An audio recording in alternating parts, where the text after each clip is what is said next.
You've seen the images. Migrants showing up by the truckload to the U.S.-Mexico border, ready to claim asylum. In the Rio Grande Valley, it's a much different scene. There are no caravans yet, but a constant flow of people bypassing ports of entry and sneaking across the border, in spite of stricter immigration rules. Many endure terrible abuse by smugglers to get here, but have no fear of our legal system. As the sun comes up over the Rio Grande Valley, agents scan for trouble. If we can prevent any illegal entry, that is our goal. Across the river, a Mexican smuggler is spotted in a tree. They just want to know where we're at so that they have a good idea of whether the area is clear for them. But it's not. And there's a group over here getting ready to cross. Group of 5 to 10. A raft emerges. The men inside make a break for the U.S. side of the river. He says they're at the wall. Border Patrol agents move in, but the men make landfall, scattering quickly into the brush, unable to hide for long. This is the second time Oscar paid thousands of dollars to be smuggled into the U.S. Why not come over legally? Porque como yo ya había sido detenido el 2013 acá en McAllen. Because I've already been detained in McAllen in 2013. It was when we got into a bus accident, they automatically deported us. Right now I'm standing on the border near Mission, Texas. Right over there is Mexico, roughly the length of a football field away. Every single day here, migrant feet hit U.S. soil for the very first time. In fact, so many people enter here illegally, you can still see hundreds of footprints on the riverbank. Boats, blimps, sensors, and skyboxes spread out in the Rio Grande Valley give agents a heads up something is about to go down. We've seen an increase in MS-13 gang member apprehensions, 18th Street gang member apprehensions. We have sex offenders. We have individuals who are wanted for murder. The United States government has spent billions of taxpayer dollars hardening the U.S. border, making it tougher than ever to sneak across, but not tough enough. While no South American caravans have shown up in the Rio Grande Valley, as they have in other parts of the country, agents here are catching up to 900 migrants every day, the equivalent of about a caravan a week. If you're the busiest in the country, why here? We're lacking in the personnel, the technology, and infrastructure. Good work, guys. In fact, many sections of the fence remain wide open. Buenas tardes. But not everyone wants to outrun the law. Many head straight for it. They're under the impression that as soon as they find us, that they're home free. Correct. Is that true? No, not necessarily. Every area is different. It's just depending on who they are. Increasingly, they are Central Americans seeking asylum. If they send us back to my country, I don't know what's going to happen to my daughters, my son, and me. Oscar wants a better life for his daughter. Al final, pues, todo bien y gracias a Dios, pues, estamos sanos y salvos y sé que aquí lo sentimos más seguro. He's just saying he thanks God for bringing him here safely, and that he feels much more secure being in the U.S. than he does in his homeland. Even though he was caught by Border Patrol? Even though, correct. What happens to Oscar now? So what happens now is they'll be transported to the processing facility where all their biographical data will be inputted, and once that's obtained, as far as his record, any information they might have on him, he'll be processed according to that. A welcome end to a 20-day journey through 4 countries. They get a warm bed, they get a meal, and they know that. Correct. Right? They're fully aware of it. Ultimately, ICE will decide if they stay or go. But Wendy is not scared. Hopefully they'll let us in so I can see my dad. Over here you don't hear about the violence and the stuff that happens in my country. Minus a criminal record, most believe the law is on their side. Who's telling them that? The smugglers let them know that. Aside of the smugglers, also the family members or friends or anybody that they know that's already made it through the process. There does not seem to be any fear factor of the Border Patrol, at least from the family units. Does that surprise you at all? No, because they've achieved what they wanted to do the whole time. From the time they left their home countries, they know that they're going to turn themselves into a Border Patrol agent. So when they find the agents, they feel comforted. What's not comforting to agents is the 24/7 cycle of activity taxing manpower. In a recent 12-month period, agents picked up nearly 400,000 migrants along the southwest border, a 30% increase from the same time period in 2017. What the Rio Grande Valley sector is experiencing is absolutely unsustainable. While the number of people detained is high, the number deported is not. Last year, ICE sent just 1.4% of migrant families from Guatemala, Honduras, and El Salvador back home. Do you feel at all like you're ever going to be able to get a handle on this?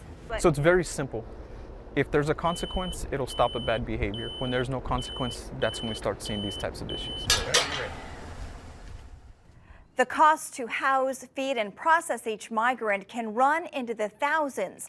Right now, there are more than 750,000 cases jamming U.S. immigration courts. So, Tara, still a lot of people coming across illegally, but it's less than 2 decades ago. That's exactly right. In 2000, it peaked at 1.7 million people crossing illegally.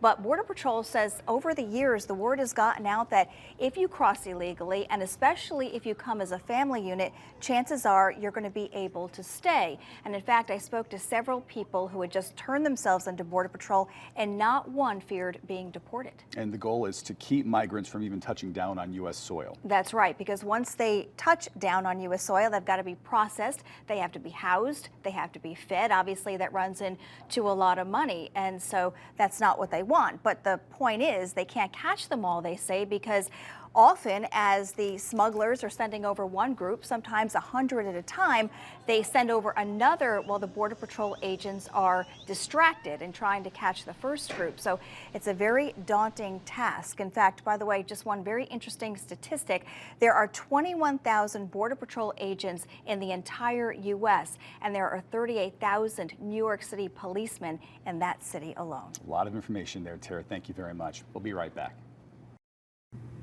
Hardly a day goes by now that we don't hear something about building a border wall, a barrier, or a fence with Mexico. There's no question where the politicians stand on it either.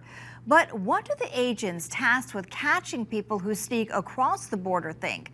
Tonight, the deputy chief of the Rio Grande Valley sector explains why he thinks a barrier is a critical first line of defense for the U.S. In the dead of night, running over the levee. Agents trek through a rain-soaked field. We've got a camera that's pretty close that's trying to put eyes on the group. You know, the other one continue. Come on, párate. We had a group of about 5 or 6 that crossed the river here real close to an area we call La Lombita. So far, the 2 apprehensions, Mexican males, 23 years old. So this is plays out every day, every hour. Deputy Chief Raul Ortiz believes the others have likely made it to a nearby stash house like this one. Let's go, let's go. If they're not caught, he says, they will probably take off for cities far from the border and slip into American society. If a wall had been here to stop them, would it have made any difference? Oh, certainly it would slow them down considerably. We probably have, just in this one station, 100 people crossing right now. Where are they from? Most of these individuals are from Guatemala, Honduras, and El Salvador. On the journey to the U.S., some are hurt. Many say they are raped. All are traveling for weeks through multiple countries to get here. Buenas tardes. Like the tens of thousands of others who will sneak around legal ports of entry this month, Oscar turns himself into Border Patrol and will seek asylum. Do you think you'll be deported? ¿Crees que te van a mandar para atrás a tu país?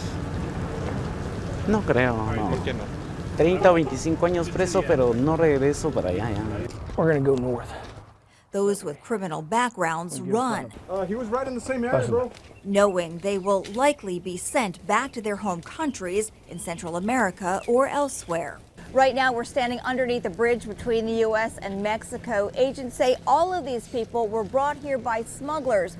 Right now, they're catching about 850 migrants every single day, a new record. On average, we lose about 100 people every day that we can't account for. They get away from us.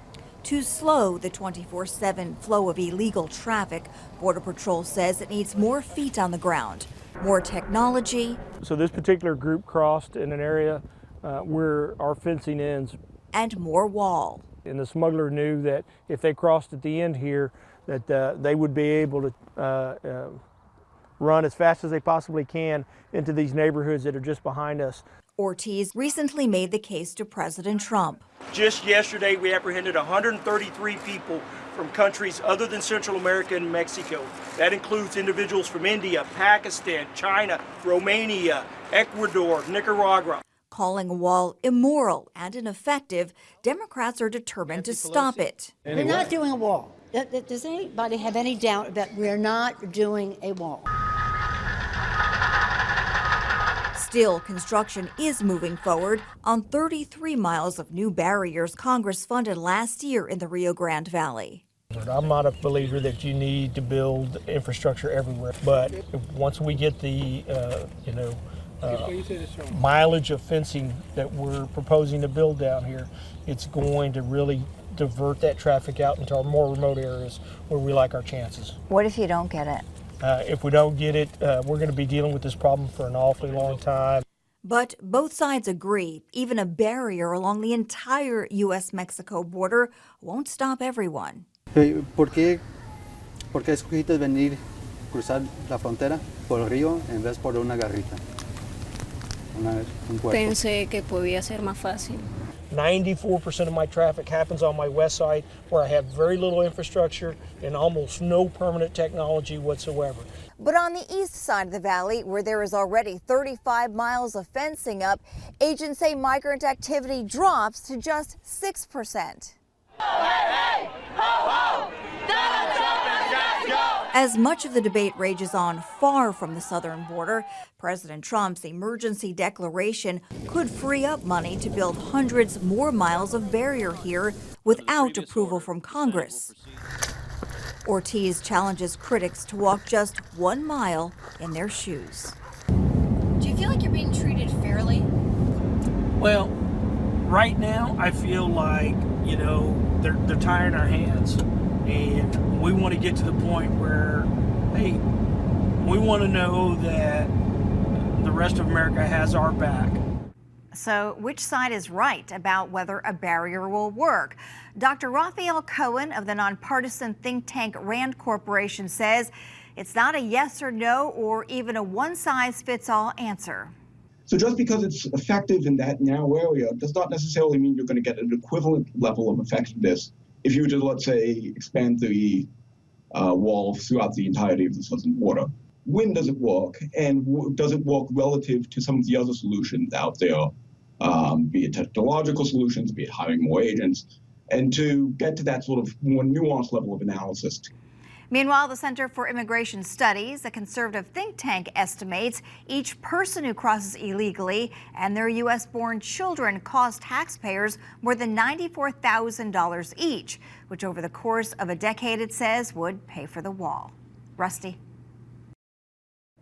The border crisis may not be something we think that much about here in Central Texas, but about 400 miles away in the Rio Grande Valley, the number of migrants caught along our southern border soars to nearly 133,000 last month, levels not seen in more than a decade. Tonight, we head to a popular drop-off point on the river to show you what we saw happen in a matter of minutes. You may understand why Border Patrol is sounding the alarm. I took an oath to the United States and to the United States people.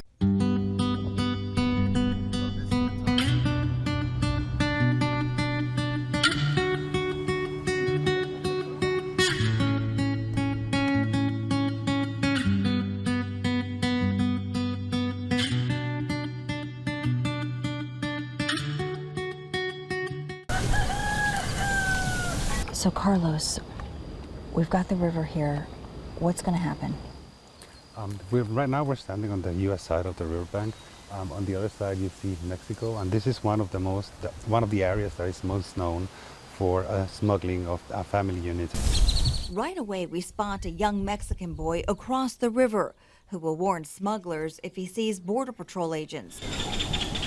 Why this place? Why do they come in here? What makes this easy? First of all, no infrastructure. There's no access road for us to get down here safely. We are very remote. This is a wildlife refuge, so it's very easy for them to come through here undetected. Among the brush, clothing, and trash left behind on well-worn paths by migrants who are dropped off here day and night. Right now we're hiding because a smuggler has spotted us from the Mexican side of the river. He's waiting for us to leave so we can send a raft across. We're being watched 24/7. They know when we're here, they know when we're not, and they know when to bring people in. So even though they don't have a raft nor people to bring over right now, they are constantly watching the river to make sure that nobody crosses by themselves. How dangerous is this river? It's very dangerous. If that raft was to kip, people may drown. Oh, those currents are strong. Yes, they are, as you can see. Across the water, they taunt Agent Ruiz after managing to sneak over a boatload of people. The group, mostly Central Americans, emerges on the path. In minutes, we meet another and another and another. What made you cross this way instead of coming through a point of entry? Pues la mera verdad, para mí, muchos no saben. I'm going to be honest with you. We've been told that this is the best way for us to do it. It is propaganda. They're advertising and they're telling them to come this way, back in their home countries. At the river, more drop-offs are already in progress.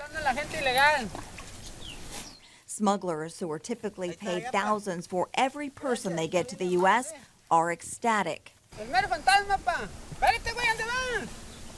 A scenario that plays out day after day at access points all over the Rio Grande Valley. A lot of these are family units, but there are folks that you are concerned are coming into the country that are not good people. We don't know the people that are trying to avoid apprehension. We do catch a lot of them, but we do not know what's getting away. The numbers are even just hard to wrap your head around. How do you keep doing what you do knowing that more and more and more are going to follow? First of all, most of us Border Patrol agents do this because we like this job and we love our job. But we took an oath. We took an oath to defend and to protect the United States of America and the people of the United States of America.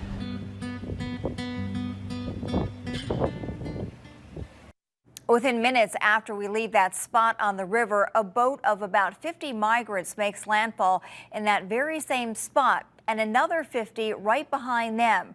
From here, they are brought to a processing facility, but because of overcrowding, they won't stay for long. Tomorrow night, we'll show you what happens next in the Rio Grande Valley when migrants are free to go. A full-blown emergency. Those are the words Border Patrol is now using to describe the situation at our southern border. Since October, hundreds of thousands of people are caught crossing into the U.S. illegally. Agents say they are outnumbered. Processing centers are bursting at the seams. Tonight, we head to McAllen, the epicenter of the immigration debate, as migrants rest up for the next leg of their American journey.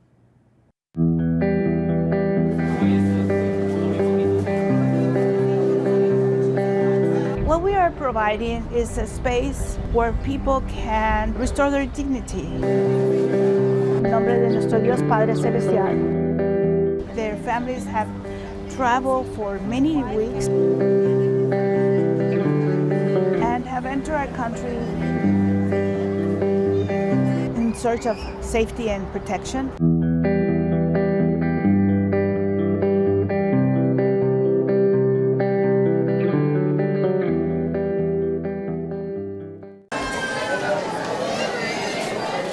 Migrants pack the Catholic Charities Respite Center. The smell of sweat fills the air. Exhaustion shows on every face. Some of these folks, they haven't been here very long, have not eaten, showered, or anything in a long time. Right, that's correct. You know, that's one of the concerns that we have, that these families really need an opportunity to get cleaned up, shower, eat, and rest. How many people are you helping, do you think, every day? I think between 500 and 800, it could be an average between 600 every day.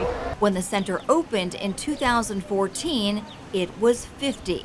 Our staff and our volunteers are working very quickly to get them in contact with their families, get their bus ticket out, so they can be out on that same day. Jose, who made the weeks-long journey with his wife and baby, is headed to New York City. Now that you're here in the United States, what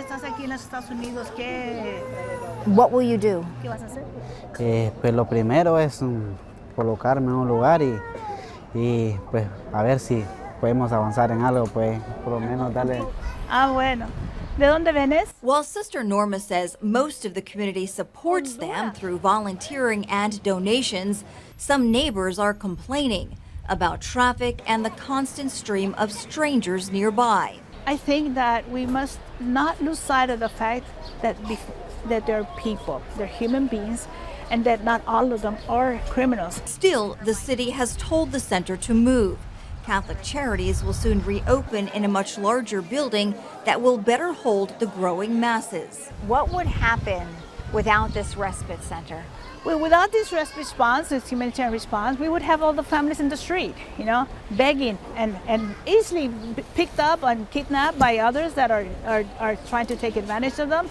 They would be hungry. It would be a devastation.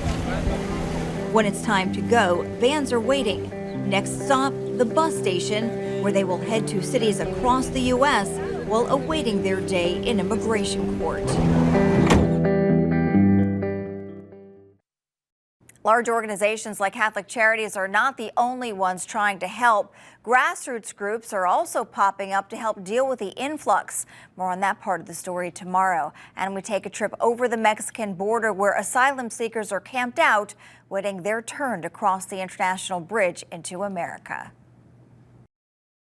This week, we've been showing you some of the ways the surge in illegal immigration is impacting the Rio Grande Valley. Last month, the agency hits yet another high mark. Unlike past immigration waves, when most migrants were from Mexico, the majority of these newcomers are from other countries, hoping to reunite with family in the U.S. The situation is causing a backlog of asylum seekers on the Mexican side of the border and a deluge of illegal crossings that Homeland Security says is pushing the system to the brink.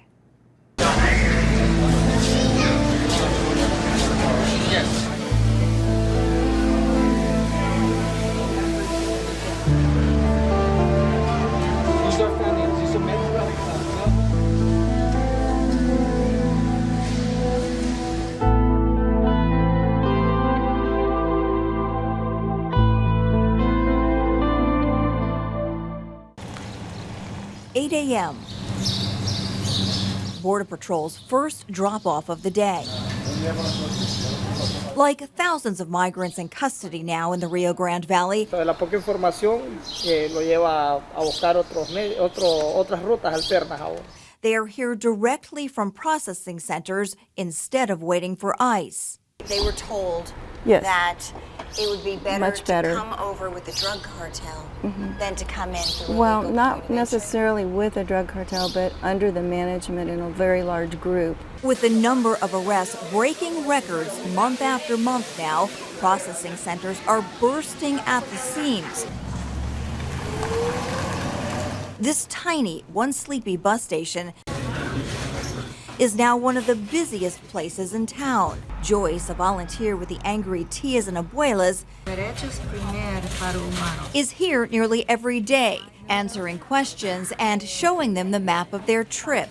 We're almost 1 year old, and that began when we learned that there were people sleeping on the bridges at the points of entry with their families on cardboard. A van from the nearby homeless shelter, Loaves and Fishes, pulls up with lunch. Okay, ya nos vamos.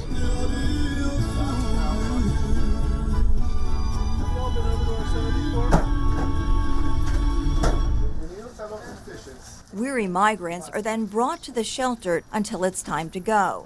We never got migrants before. Migrants were always released either in McAllen or in Brownsville. And that's probably an indicator of how serious it is. It started March 28th, as a matter of fact, and we've had about 1,000 people since that day. Happy birthday, dear Veronica. 18 years old today, Veronica made the 10-day journey alone from Guatemala. Are you happy to be here? ¿Te sientes feliz de estar aquí? Sí. Are you scared? ¿Tienes miedo? Un poco.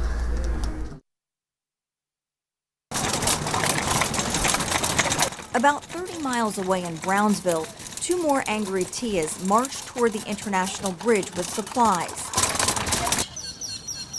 On the other side, Matamoros, Mexico, a city the Tias tell us has been decimated by drug cartels. In makeshift camps near the international bridge, asylum seekers wait for their names to be called from the waiting list, anxiously hoping for permission to cross over into America. How long do you think it will take you to get across? They tell us that it's about 8 months to a year, and these are no proper conditions. How long has it been since you've been able to have a shower or a bed? About 2 weeks without being able to take a shower. Nearby, another tent city with people trying to survive on donations. Here at Puente Viejo, they're able and allowed to cook. Más pasta? So we can bring uncooked eggs, rice, pasta, and some canned stuff. Most have been here for months. How hard is it in these conditions? It's hard because we need a lot of things. My baby needs diapers and milk. Are you hopeful that eventually you will get asylum? Yes, I am hopeful that, and we're waiting for our turn, and that we would be granted asylum. Hours later, back in Harlingen, Veronica finally boards a bus to California at midnight, anxious about the next leg of her journey, but confident she is here to stay. Now, according to Pew Research, roughly half the nation's approximately 44 million immigrants live in just 3 states, California, Texas, and New York. But more and more officials tell us migrants are now relocating to cities off the beaten path.